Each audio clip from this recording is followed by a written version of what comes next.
Akala mo ba hindi ko alam? Huwag mo nang ipagkaila. Pinapakailaman mo na cellphone ko? Ha? Binabasa mo text ko? Ha? Ito ba gusto mo? Ha? Kainin mo ang cellphone ko! Kainin mo! Ang pangit mo. Nakakatakot ka. Layuan mo yung asawa ko!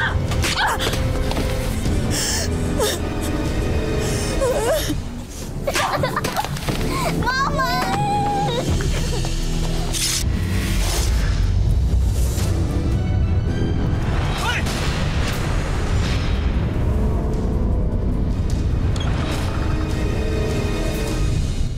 Aminin man natin o hindi, malaking bahagi ng pagtrato natin sa ating kapwa ay dahil sa kanilang itsura. Lalo na para sa mga babae, madalas po tayong sukatin base sa ating mukha. Ito po ang kalbaryong sasapitin ni Telma. Ang unti-unting pagkasira ng kanyang mukha ay unti-unti ring sumira sa kanyang pangarap, pag-ibig at pamilya.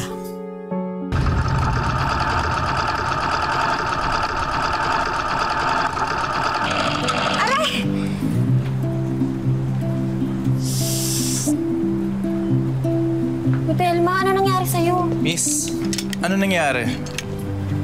Atusok ako. Naku naman, kala naman namin kung ano nangyari sa'yo. Alam pala. Na ako doon. Kailangan kitang samahan sa clinic para mabigyan ka ng first aid. Nako, nagulat lang talaga ako. Uy, Telma, haba ng hair mo, ah. Mukha nga palang type ka nung karpintero kanina. Sinamahan ka pa sa klinik, ah. Ay! Ano ba yan? Ayan, no. Hindi ko nga alam eh. Ano ba naman yan, Telma? Nakakadiri yan. Baka mamaya kung ano na yan, ah. Baka mamaya nakakahawa yan. Mauna na nga ako sa'yo. Ay, grabe. Iwan ba ako? Hala ka dyan.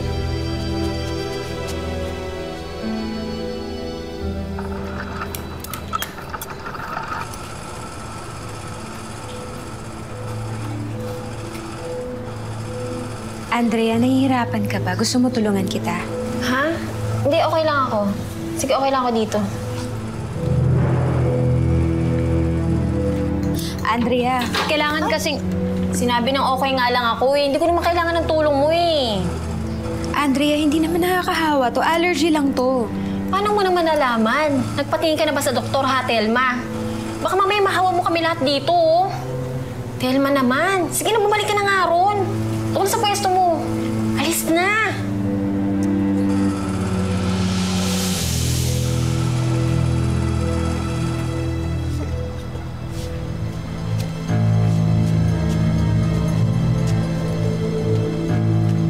Hi, Miss Beautiful.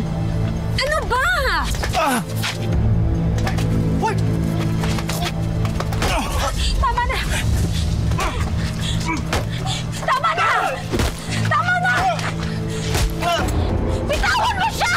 Bitawan mo siya! Okay ka lang? Okay ka lang ba? Ha? Okay ka lang ba? Salamat, ha?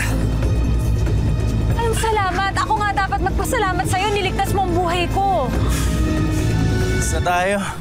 Iligtas mo rin naman ako, di ba? Telma? Ano nga pala pangalan mo? Raul.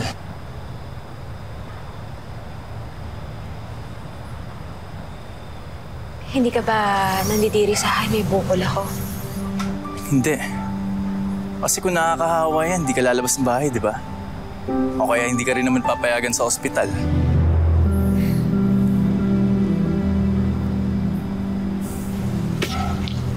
Salamat, ah.